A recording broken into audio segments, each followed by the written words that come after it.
Sketches of life. The girlfriend trade. Interior office day. Sean and Carl are discussing a business matter in Sean's office. Both of them are associates in their 30s in a financial firm, well-dressed, and well on their way up the corporate ladder. "Did you call the Star Systems a-holes about that insurance issue?" Carl asks.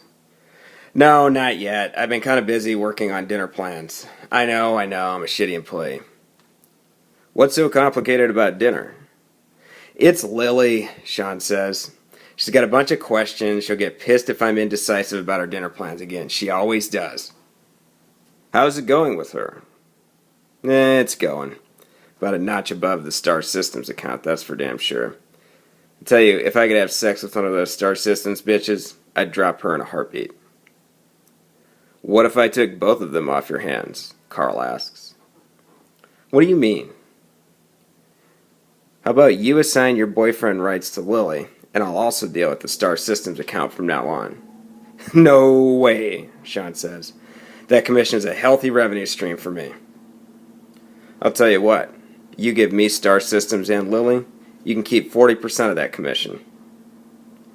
40%? I'm still not sure that's a fair trade. If I take her off your hands, you won't even need all that commission. Plus, you'll have time to handle your other accounts. In fact, you'll probably make more money. "What do you want with Lily anyway?" Sean asks. She has that little smirk I like. What can I say? I'm a sucker for it. "Smirk or no smirk, her hips are ready to explode," Sean says. "My forecast says otherwise," Carl responds.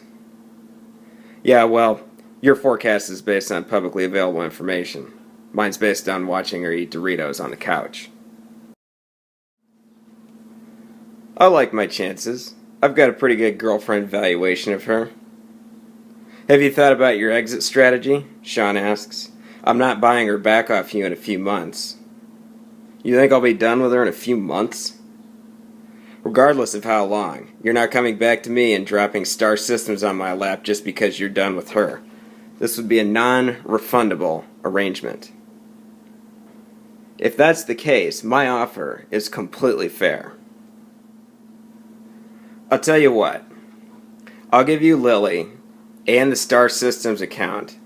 I receive 50% of the commission you get on that account for the next 2 years. In addition, I want a 1-year naked picture severance.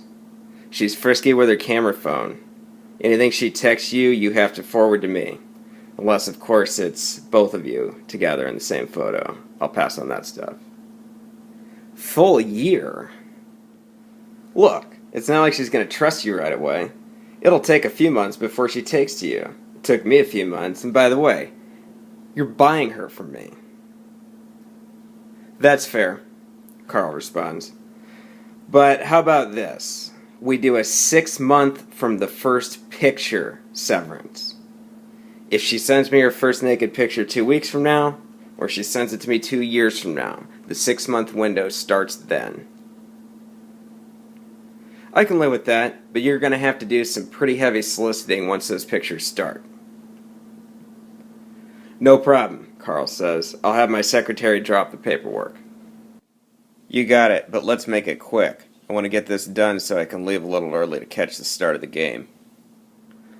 "Okay, but now that it's my date, I'll give you the plans. Tell her to be at Cafe Amora at 7:30. I'll explain everything to her tonight when I get there." Cut 2. Interior, Cafe Amora restaurant, evening. Lily, an attractive professional woman in her 20s, is waiting in the lobby. Cafe Amora is a very fancy restaurant. The door opens and Carl enters, dressed in a suit, holding a briefcase. He spots her and goes over to her. "Sorry I'm late. I was tied up at the office for longer than I expected." "Carl?" Lily asks. "Yeah, I didn't mean to make you wait."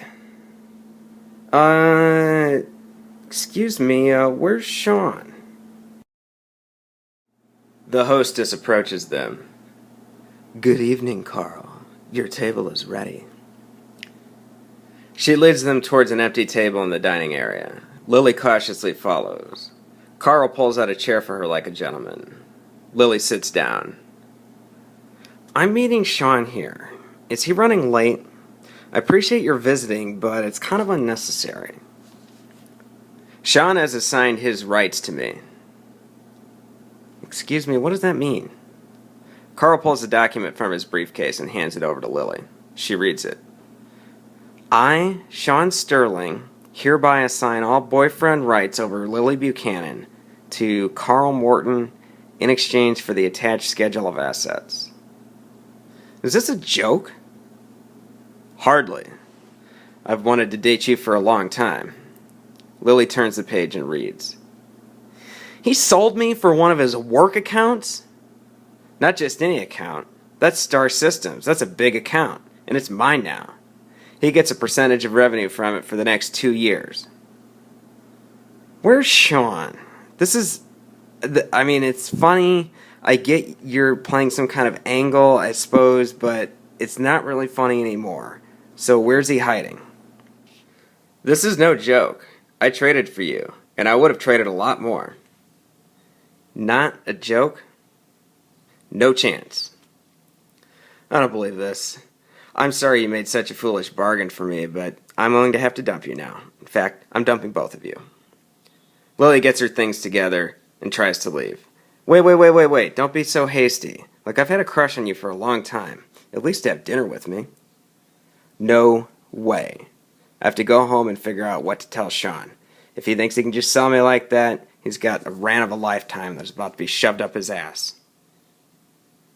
He didn't sell you. He sold his boyfriend rights to you. There's a difference. And I'll be honest with you, I think I got a steal. I don't see how that's possible. I'm not going out with you. Now or ever, Lily says. Lily, how about we just have dinner? I can tell you my plan and I think you're going to like it. If nothing else, dinner's on me. No questions asked. That doesn't help. I don't want to feel like I owe you anything, and I don't know you. You could be an axe murderer for all I know. By the end of the evening, you can walk out that door, get in a cab, and drive out of my life. But just hear me out tonight. Lily's phone buzzes. She sees that it's Sean and answers it. What the hell? Sean responds from the other end of the line, voiced over. Are you with Carl? With? Yeah, I think you two are going to make a great couple. He made me an offer that was really attractive. Good to know. Did he trade his girlfriend to you? No, he didn't have one. Look, you two have fun. I'll make sure to give him anything you left behind at my place. See you later. But Sean hangs up. That was Sean. I still can't believe this. I still think this is some sort of joke, and you know what?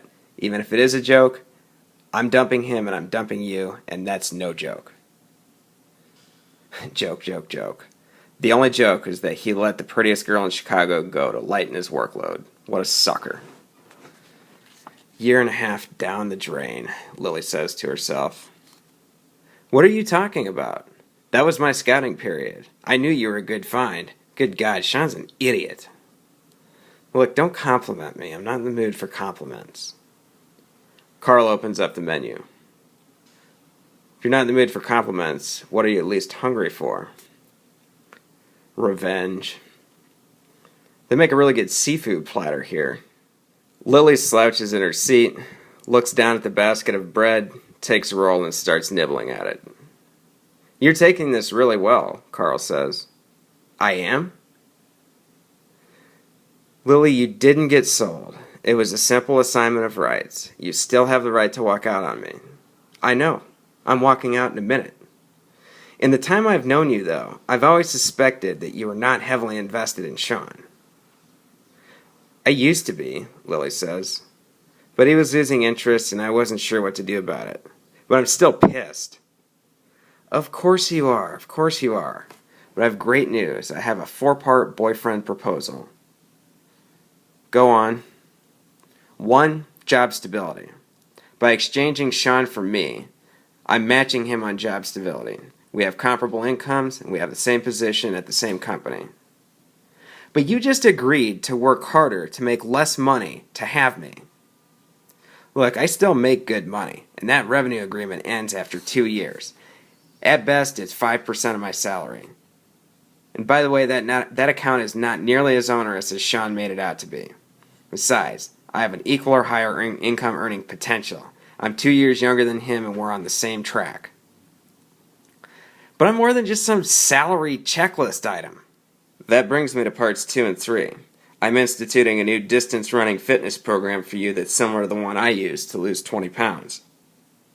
Oh, so I'm a cow. No, of course not. It's about maintaining your fantastic shape, not getting you into better shape. You should just quit while you're behind. I hate running. My program is the most tolerable running program around.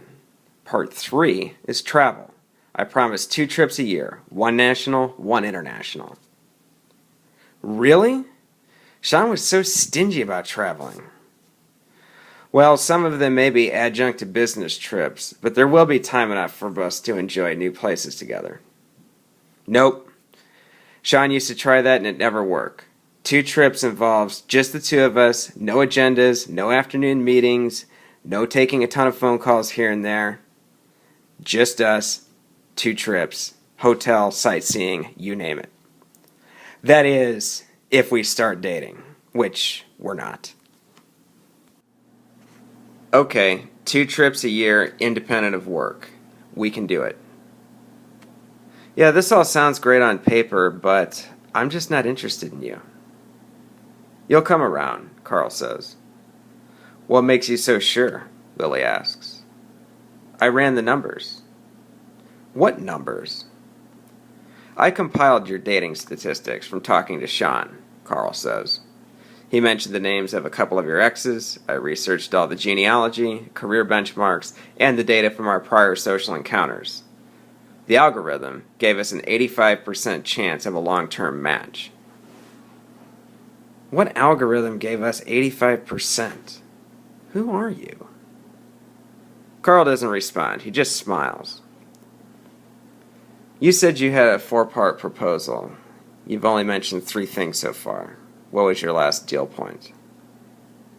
This, Carl says. Carl pulls the phone from his pocket and taps it to display a picture. He hands it over to Lily. It's a puppy. Lily melts a bit at how cute it is. Aww. Is he yours? He's ours, Carl says. I got him a month ago. Sean refused to ever let us have a dog. I know, he complained about it a lot.